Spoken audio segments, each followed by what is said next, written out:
Hello friends, welcome back to study कर। मैं हूं आपका दोस्त प्रभाकर। आज हम डिस्कस करेंगे 11 नवंबर 2021 से related most important current affairs. दोस्तों, ये जो करंट अफेयर्स होगा ये समसामयिक विषयों पर आधारित है, तो आप इस लेक्चर को बहुत ही ध्यान से सुनिएगा। इसके एंड में आपसे कुछ क्वेश्चन पूछे जाएंगे, तो उनके आंसर आपको कमेंट बॉक्स में जरूर देना है। अगर आपको इस लेक्चर का पीडीएफ चाहिए तो हमारे टेलीग्राम चैनल को ज्वाइन कर लीजिएगा, जिसका लिंक आपको डिस्क्रिप्शन बॉक्स में मिलेगा। इसके अलावा आप हमसे व्हाट्सएप के माध्यम से भी जुड़ सकते हैं। हमारे व्हाट्सएप नंबर है 8602319713। इसके अलावा हमारा एक और नंबर है, तो दोस्तों ध्यान से सुनिएगा उस नंबर को, 8770536009। तो आप इन नंबरों पर स्टडी से रिलेटेड कोई भी हेल्प पा सकते हैं। दोस्तों, पहला क्वेश्चन डिस्कस करते हैं। इंपॉर्टेंट क्वेश्चन है। हाल ही में आईसीसी की तरफ से अक्टूबर 2021 के लिए किसे सर्वश्रेष्ठ पुरुष क्रिकेटर और सर्वश्रेष्ठ महिला क्रिकेटर चुना गया है? आंसर है इसका आसिफ अली, जो कि पाकिस्तान के हैं, और लॉरा डेलानी, जो कि आयरलैंड की हैं। तो दोस्तों, इन दोनों लोगों को आईसीसी के द्वारा सर्वश्रेष्ठ क्रिकेटर के रूप में चुना गया है अक्टूबर माह के लिए। दोस्तों, पाकिस्तान के बल्लेबाज हैं आसिफ अली और आयरलैंड के ऑलराउंडर हैं लारा डेलानी। तो इन्हें अक्टूबर माह के लिए अंतर्राष्ट्रीय क्रिकेट परिषद यानी आईसीसी ने सर्वश्रेष्ठ पुरुष और महिला खिलाड़ी चुना है। दोस्तों, आईसीसी ने साल 2021 से हर माह सर्वश्रेष्ठ प्रदर्शन करने वाले बल्लेबाजों के लिए एक नया अवार्ड स्थापित किया था। उसका नाम था प्लेयर ऑफ द मंथ। तो अक्टूबर माह के लिए पुरुषों की बात करें तो आसिफ अली को चुना गया है, और महिलाओं की बात करें तो आयरलैंड की ऑलराउंडर हैं लॉरा डेलानी, तो इन्हें चुना गया है। दोस्तों, आसिफ ने बांग्लादेश के साकिब अल हसन और नामीबिया के डेविड वाइसी को पछाड़कर पुरुष वर्ग का पुरस्कार अपने नाम किया गया। दोस्तों, आप ध्यान से सुनिएगा कि एक माह के लिए 3 प्लेयरों का नाम चुना जाता है, और 3 में से फिर एक का नाम चुना जाता है प्लेयर ऑफ द मंथ के लिए। तो इस बार 3 लोगों को चुना गया था, साकिब अल हसन और नामीबिया के डेविड वाइसी। तो इनमें से और एक और नाम था आसिफ अली का। तो इन तीनों में से आसिफ अली का नाम चुना गया है दोस्तों पुरुषों में। और अगर हम बात करें महिला वर्ग की, तो महिला वर्ग में लॉरा ने टीम की अपनी साथी गैबी लुइस और जिम्बाब्वे की मैरी ऑन मुसोंडा को पछाड़ा है। तो दोस्तों, याद रखिएगा कि अक्टूबर माह का जो प्लेयर ऑफ द मंथ का अवार्ड है पुरुष टीम का, वो दिया गया है पाकिस्तान के आसिफ अली को, और महिलाओं का अवार्ड दिया गया है आयरलैंड की ऑलराउंडर लॉरा डेलानी को। दोस्तों, हम जनवरी से लेकर के अक्टूबर तक के जो प्लेयर ऑफ द मंथ रहे हैं पुरुषों में, तो उनकी बात करते हैं। तो ध्यान से सुनिएगा, आईसीसी के द्वारा जो पहला प्लेयर ऑफ द मंथ दिया गया है जनवरी माह का, वो दिया गया था ऋषभ पंत को। फरवरी का रविचंद्रन अश्विन को, भुवनेश्वर कुमार को मार्च का, बाबर आजम को अप्रैल का, मुशफिकुर रहीम को मई का, और डोएन कॉनवे का जून को। दोस्तों, साकिब अल हसन की बात करें तो इन्हें जुलाई मंथ का प्लेयर ऑफ द मंथ का अवार्ड मिला था। जो रूट को अगस्त का, संदीप लामेछने को सितंबर का, और आसिफ अली को अक्टूबर माह का प्लेयर ऑफ द मंथ का अवार्ड दिया गया है। तो दोस्तों, आप इनको भी नोट डाउन कर लीजिएगा, कोई भी आपसे आपके एग्जाम में पूछा जा सकता है। अगला क्वेश्चन है, भारत और किस देश ने हाल ही में तकनीकी सहयोग को और मजबूत बनाने के लिए नवाचार के क्षेत्र में यानी इनोवेशन के फील्ड में एक द्विपक्षीय समझौते पर हस्ताक्षर किए हैं? तो उस देश का नाम है इजराइल। दोस्तों, भारत और इजराइल ने हाल ही में तकनीकी सहयोग को और मजबूत बनाने के लिए इनोवेशन के फील्ड में द्विपक्षीय समझौते पर हस्ताक्षर किए हैं। भारत और इजराइल ने ड्रोन, रोबोटिक और आर्टिफिशियल इंटेलिजेंस, इसके अलावा क्वांटम कंप्यूटिंग सहित नेक्स्ट जनरेशन की टेक्नोलॉजी और उसके प्रोडक्ट के संयुक्त रूप से विकास हेतु समझौता किया है। यानी दोस्तों, भारत और इजराइल ड्रोन के क्षेत्र में, रोबोट के क्षेत्र में, आर्टिफिशियल इंटेलिजेंस के क्षेत्र में, इसके अलावा क्वांटम कंप्यूटिंग के क्षेत्र में दोनों मिलकर डेवलपमेंट करेंगे। दोस्तों, भारतीय रक्षा मंत्रालय ने कहा है कि यह बढ़ते भारत इजराइल तकनीकी सहयोग का एक ठोस प्रदर्शन है। भारत के रक्षा मंत्री कौन है दोस्तों? उनका नाम है राजनाथ सिंह। तो याद रखिएगा, भारत के रक्षा मंत्री कौन है? राजनाथ सिंह। अगला क्वेश्चन है, केंद्र सरकार ने हाल ही में किसे अगले नौसेना प्रमुख के रूप में नियुक्त किया गया है? तो दोस्तों, उनका नाम है vice admiral R Hari Kumar. कौन है दोस्तों? Vice admiral R Hari Kumar जो है वो अगले नौसेना प्रमुख के रूप में नियुक्त किए गए हैं। दोस्तों, जो सेंट्रल गवर्नमेंट है उसने vice admiral R Hari Kumar को नेक्स्ट नौसेना प्रमुख के रूप में किसे चुना है? आर हरि कुमार को। वे वर्तमान में पश्चिमी नौसेना कमान के flag officer commanding in chief हैं। अगर हम बात करें आर हरि कुमार की, तो वो अभी वर्तमान में पश्चिमी नौसेना कमान के flag officer commanding in chief हैं। दोस्तों, 30 नवंबर को उनका कार्यकाल शुरू होगा, और जो अभी वर्तमान में नौसेना प्रमुख हैं एडमिरल करमबीर सिंह, वो 30 नवंबर 2021 को अपने सेवा से रिटायर हो रहे हैं। तो इस प्रकार से जो एडमिरल आर हरि कुमार हैं वो भारतीय नौसेना के प्रमुख बन जाएंगे 30 नवंबर को। अगला क्वेश्चन है दोस्तों, इंपॉर्टेंट क्वेश्चन है, भारतीय नौसेना को प्रोजेक्ट 75 के तहत चौथी स्कॉर्पियन पनडुब्बी सौंपी गई है, इसका नाम क्या है? तो इसका नाम है दोस्तों बेला। क्या नाम है दोस्तों? बेला। यानी जो भारतीय नौसेना है उसको प्रोजेक्ट 75 के तहत चौथी स्कॉर्पियन पनडुब्बी सौंपी गई है, तो उनका नाम क्या है? बेला है। दोस्तों प्रोजेक्ट 75 में स्कॉर्पियन क्लास की 6 पनडुब्बी शामिल हैं। ये सभी पनडुब्बी मेड इन इंडिया हैं, यानी जो हाल ही में बेला नाम की जो पनडुब्बी बनाई गई हैं वो मेड इन इंडिया हैं, यानी इनका निर्माण भारत में ही किया गया है। अब तक जितनी भी पनडुब्बी इस प्रोजेक्ट के तहत बनी है उन्हें Mazagon dock ship builders limited Mumbai में बनाया गया है। इसका फ्रांस में मैसर्स नेवल ग्रुप के साथ समझौता है, यानी दोस्तों जो फ्रांस का मैसर्स नेवल ग्रुप है उसके साथ इसके लिए समझौता है, यानी इस पनडुब्बी को बनाने के लिए इसमें समझौता किया गया है।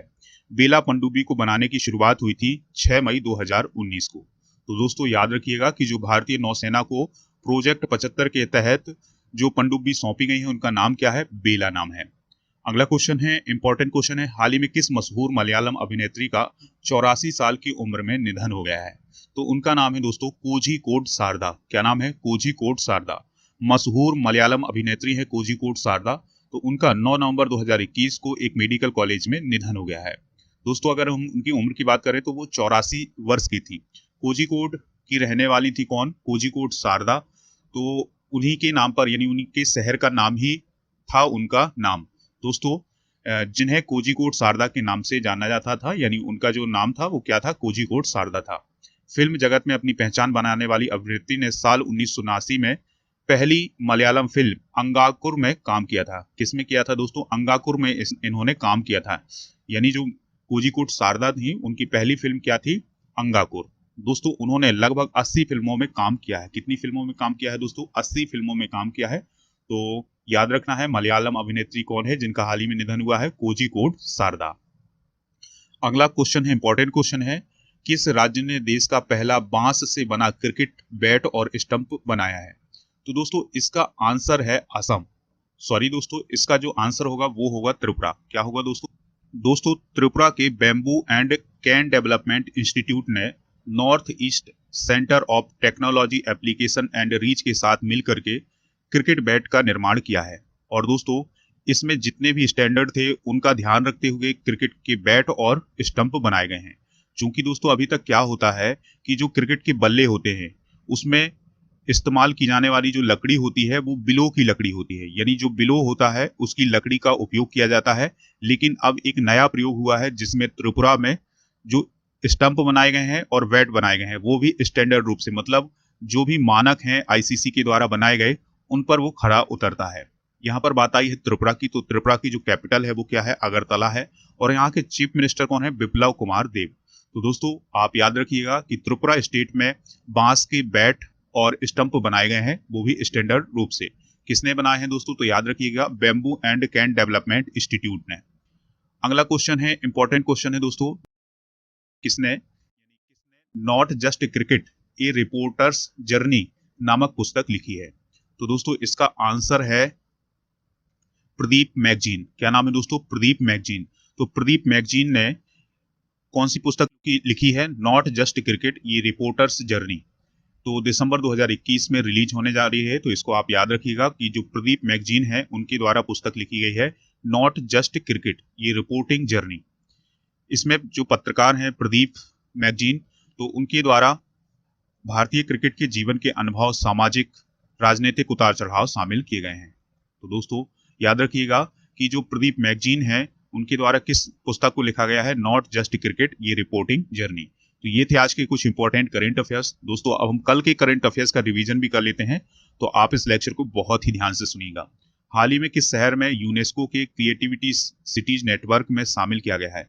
तो उस शहर का नाम है श्रीनगर, यानी श्रीनगर को यूनेस्को की क्रिएटिव सिटीज नेटवर्क में शामिल किया गया है। कर्नाटक की आदिवासी तुलसा गोंडा को पर्यावरण के क्षेत्र में बेहतर काम करने के लिए किस अवार्ड से सम्मानित किया गया है? तो उनका उस पुरस्कार का नाम है दोस्तों पद्मश्री पुरस्कार। कर्नाटक सरकार ने मुंबई कर्नाटक क्षेत्र का नाम बदल करके क्या कर दिया है, तो कित्तूर कर्नाटक कर दिया है। दोस्तों, राष्ट्रीय कानूनी सेवा दिवस यानी नेशनल लीगल सर्विस डे किस दिन मनाया जाता है, तो इसका आंसर है 9 नवंबर को। उत्तराखंड दिवस कब मनाया गया, तो दोस्तों इसका आंसर है 9 नवंबर को। तो दोस्तों ये थे 10 नवंबर से रिलेटेड कुछ इंपॉर्टेंट क्वेश्चन करंट अफेयर से रिलेटेड जिनका हमने रिवीजन किया है। अब हम जीके के क्वेश्चन के रिवीजन भी कर लेते हैं। तो दोस्तों डेली हम जीके के क्वेश्चन का रिवीजन करते हैं, तो आज के क्वेश्चन भी डिस्कस करते हैं, आप ध्यान से सुनिएगा। माउंट एवरेस्ट पर 2 बार चढ़ने वाली पहली महिला कौन थी, तो उनका नाम था संतोष यादव। ब्रह्म समाज की स्थापना किसके द्वारा की गई थी, तो राजा राममोहन राय के द्वारा ब्रह्म समाज की स्थापना की गई थी। स्वामी दयानंद सरस्वती का मूल नाम क्या था, तो इनका मूल शंकर था। वेदों की ओर लौटो का नारा किसने दिया था, दयानंद सरस्वती ने। दोस्तों रामकृष्ण मिशन की स्थापना किसने की थी, स्वामी विवेकानंद ने। वास्को डिगामा भारत कब आया था, 1498 में आया था। वास्को डिगामा कहाँ का रहने वाला था, तो ये पुर्तगाल का रहने वाला था। हवा महल कहाँ स्थित है, तो दोस्तों हवा महल जयपुर में स्थित है। सिख धर्म का संस्थापक किस सिख गुरु को माना जाता है, गुरु नानक को। सिखों का प्रमुख त्योहार कौन सा है, तो बैसाखी है। तो दोस्तों ये थे कुछ जीके से रिलेटेड कुछ इंपॉर्टेंट क्वेश्चन, तो आप इनको भी नोट डाउन कर सकते हैं। अब हम उन प्रश्नों की बात करेंगे जिनके आंसर आपको कमेंट बॉक्स में देना है। तो पहला क्वेश्चन है, जनवरी 2021 में आईसीसी के द्वारा प्लेयर ऑफ द मंथ का अवार्ड किसे दिया गया था। तो दोस्तों इसका अगर आंसर आपको पता है तो अभी कमेंट करके बताइएगा, और अगर नहीं पता है तो आप फिर से इस लेक्चर को फिर से सुनिएगा, आपको इसका आंसर इसी लेक्चर में मिल जाएगा। नौसेना प्रमुख एडमिरल करमबीर सिंह का कार्यकाल कब समाप्त हो रहा है। और तीसरा क्वेश्चन है, त्रिपुरा की राजधानी क्या है। तो इन तीनों क्वेश्चन के आंसर आप कमेंट बॉक्स में जरूर दीजिएगा। अब हम उन नामों को भी डिस्कस करते हैं जिन्होंने कल के आंसर बहुत ही सटीक दिए हैं। पहला नाम है रोहित पवैया, योगेंद्र सिंह, प्रीति मंडल, सौरभ चौधरी और प्रमोद प्रसाद। तो इन सभी लोगों ने कल के आंसर बहुत ही सटीक दिए हैं। आप भी आंसर दीजिएगा, हमें इंतजार रहेगा आपके आंसर का। दोस्तों आप स्टडी कर को खबरी ऐप पर फॉलो कर लीजिएगा, जहां पर आपको मोस्ट इंपोर्टेंट ऑडियो लेक्चर मिल जाएंगे। इसके अलावा आपको मेरा मॉडर्न इंडियन हिस्ट्री का ऑडियो कोर्स मिल जाएगा बहुत ही कम कीमत पर। आप राजा गुप्ता को अनअकैडमी पर फॉलो कर सकते हैं, जहां पर आपको उनकी स्पेशल क्लासेस मिल जाएंगी, लाइव क्लासेस मिल जाएंगी। इसके अलावा अगर आप उनके माध्यम से कोई भी कोर्स परचेज करते हैं तो उसके लिए आप एक रेफरल कोड यूज करिएगा, राजा नंबर 1। जैसे ही आप ये रेफरल कोड यूज करेंगे आपको उस कोर्स में छूट मिल जाएगी। अगर ये लेक्चर आपको पसंद आया है तो लाइक कर दीजिएगा, दोस्तों को शेयर जरूर करिएगा हर एक प्लेटफॉर्म पर, जिससे स्टडी कर को सपोर्ट मिल सके। जय हिंद, वंदे मातरम।